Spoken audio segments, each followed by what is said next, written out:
Amanda here. Hey, I don't know about you, but I am so excited about Easter. We get to celebrate with some yummy candy. But you know what? I also like Easter because there's those cute little bunnies everywhere, and spring is in the air, and it's starting to get warm. But I also love Easter because we get to celebrate what God did for us through Jesus. So thank you for spending the time with us. Now sit back, get ready to have some fun, because Easter Jam is about to begin.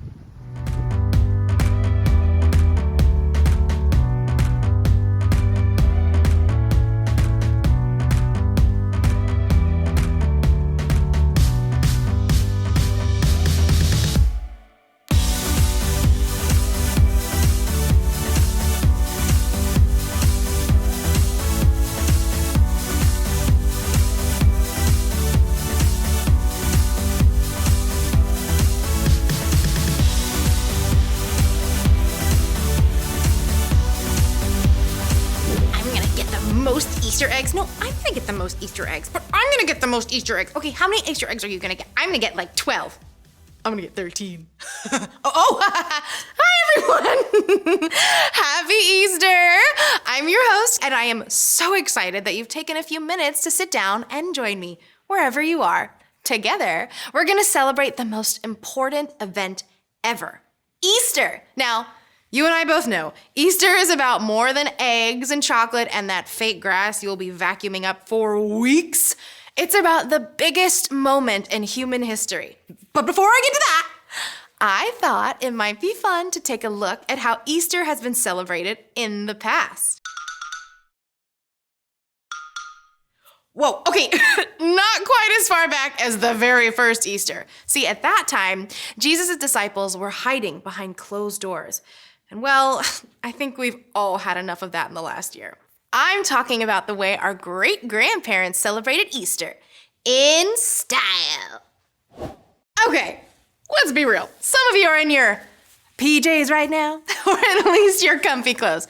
But earlier generations really knew how to make the day festive. And of course, some of the traditions we know and love today started many years ago. Take Easter eggs. See, Easter eggs were first decorated more than 500 years ago as a symbol of new life. Check this out. You've got egg art of all kinds. Carved eggs, wooden eggs, whoa! Painted eggs, it's so beautiful. And the classic plastic eggs. But my personal favorite? The chocolate cream egg. See, in the United States, we even have a national tradition called the Easter egg roll that has happened every year at the White House since 1878. And since none of us are actually at the White House today, I thought it would be fun for every family to do your very own Easter egg roll right now. So, first, figure out how many in your family are going to play. Then, go get an egg for each family member. It can be a plastic egg, or, if you're hardcore, use real eggs. You got 30 seconds to go grab them right now.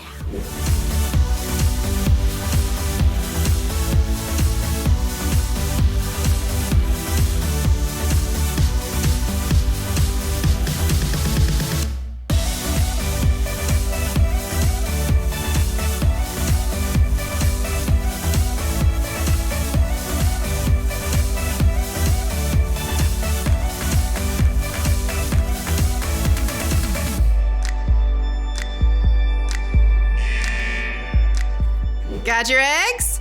Perfect. Now for your egg roll. Okay, I need you to find a place in your house where your whole family can line up side by side as if you're on an imaginary starting line. Then create a finish line on the floor as far as you can from the starting line. This could be a pillow, a towel, anything. Then your family will count down from 3 and start rolling your egg from the starting line to the finish line. First family member to get your egg to the finish line wins. Ready, set, okay, wait. You can't just roll the egg with your finger. That's too easy. You have to roll the egg with your nose. Boom! Okay, everybody ready? We're putting a 1-minute timer on the clock. This Easter egg roll is happening in 3, in 2, 1, go!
had a lot of not so serious fun with those Easter eggs, and if a few of them got busted, oh, well, as you'll see in just a few minutes, Easter is all about things that are messy and broken, and finding a way to put it all back together again. But right now, I've got one more classic Easter tradition to share with you.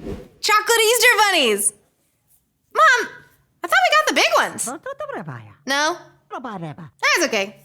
It's gold. The first ones showed up in Germany in the mid-1850s, but they became popular in 1890 when an American shop owner stuck a 5-foot chocolate bunny in his window. 5 feet! That's taller than a lot of you. Oh, and kids, I really think you should know, 81% of parents will sneak some of their kids' Easter candy. Watch your baskets. With that in mind, we've got a special activity for your family called Bust Your Bunny! First, figure out how many in your family are going to play. The more the merrier. Then, you need a chocolate bunny and some icing, or frosting, for each player. Doesn't matter how you say it, or if it comes in a tube or a tub. You can play in teams if you like. You'll also need one hand towel and one hammer. Yeah, I said hammer. But don't sweat it if you can't get one right now. A book, a can of soup, even your fist will work. Okay, press pause now to get everything and everyone in position for the game. I'll wait right here.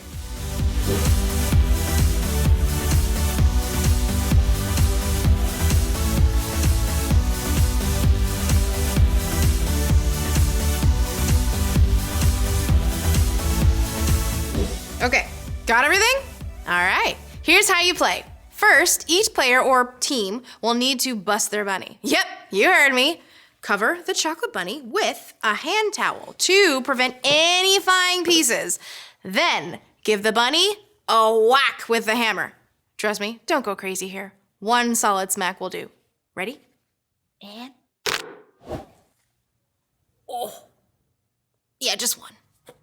Once everyone has properly busted up their bunny, the game is ready to begin. Your whole family will count to 3 and then begin gluing the bunny back together with their tube or tub of frosting. The first team to finish wins. Got it? Oh, and it has to look good, right? Oh yeah.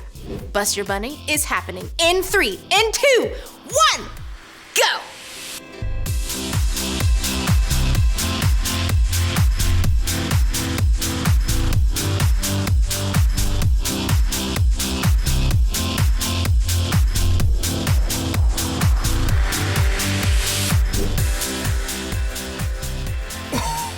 Wow, that was a mess, but I'm sure your results were, well, creative. And delicious. And make sure you post a pic of your glued back together bunny on social media. Show all your friends and your family.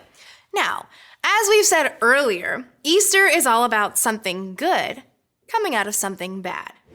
It's about a plan that God formed from the foundation of the world, just like this lily grew from a dry bulb in the dark earth. God's plan took shape out of darkness and brokenness. And at the right time, he brought about the most amazing, breathtaking, beautiful event this world has ever known. Let's take a look. In the beginning, God created everything. He formed people in his own image. There was nothing between God and us. It was peaceful. It was perfect. But then we turned away from God. When sin entered the world, everything broke. It seemed there was no way for us to be whole again. But God loved us so much.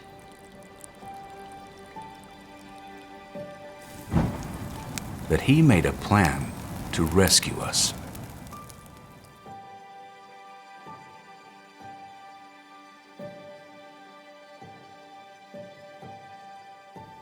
God sent his very own son, Jesus, to live among us.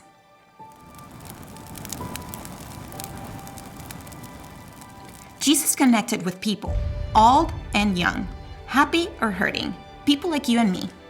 Jesus healed the sick and forgave those who hurt others. His closest friends saw Jesus was the one sent by God to fix this broken world and make us right with God. They couldn't wait for it to happen. When Jesus entered Jerusalem, huge crowds gathered to welcome him. But the religious leaders thought Jesus would change too much. They made plans to stop him. At a special dinner, Jesus told his friends that he had to leave them, but he would return. That night, Jesus was arrested. He was beaten and given a fake trial. The religious leaders sent Jesus to the Roman governor, who could sentence him to die. Pilate found Jesus had broken no law, but a mob called for Jesus to be killed. Pilate gave in. He handed Jesus over to Roman soldiers. Jesus carried the heavy, rough beam of his own wooden cross up a hill. Soldiers nailed Jesus' hands and feet to the rough wood and raised him off the ground. But Jesus never stopped showing God's love and mercy. Even from the cross, Jesus asked God to forgive those people who were hurting him. Finally, Jesus called out, "It is finished." Then he died.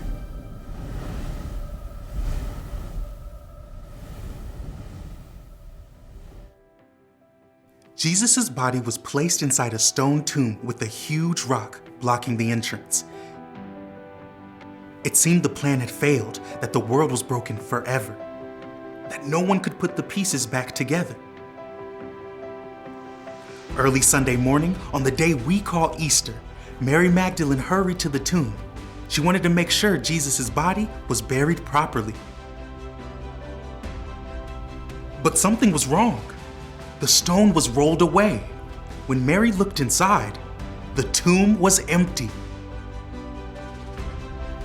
Mary saw a man and asked for help. The man called her name, and then she knew. It was Jesus, alive! God's plan could not be stopped, even by death. His love was too big. Jesus, God's Son, Took all our broken pieces. All of our sin. and made something new, Jesus lived and died and rose rose again, so we could be right with God. forever.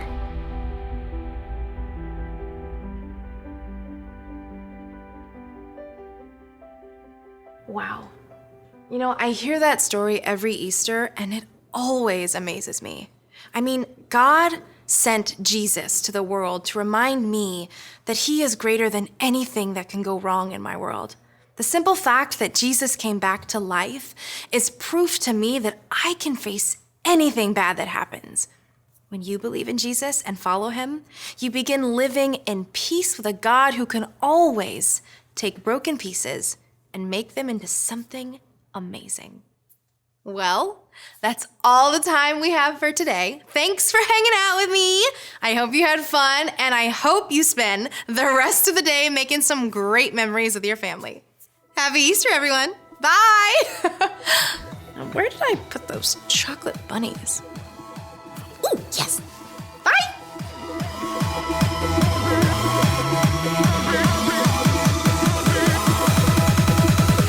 The greatest day in history. Death is beating, you have rescued me. Sing it out, Jesus is alive. The empty cross, the empty grave. Life eternal, you have won the day. Shout it out, Jesus is alive. He's alive. Oh, happy day, happy day. You wash my sin away. Oh, happy day, happy day. I'll never be the same. Forever I'm changed.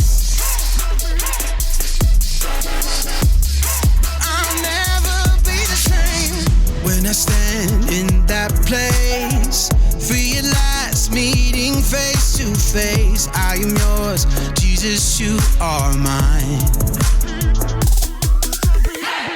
In this joy, perfect peace, earthly pain finally will cease. Celebrate, Jesus is alive. He's alive. Oh, happy day, happy day. You wash my sin away. Oh, happy day, happy day. I'll never be the same. Forever I'm changed. I'll never be the same. Oh, what a glorious day, what a glorious way. You have saved me, and oh, what a glorious day, what a glorious name. Oh, happy day, happy day. You wash my sin away. Oh, happy day, happy day. I'll never be the same.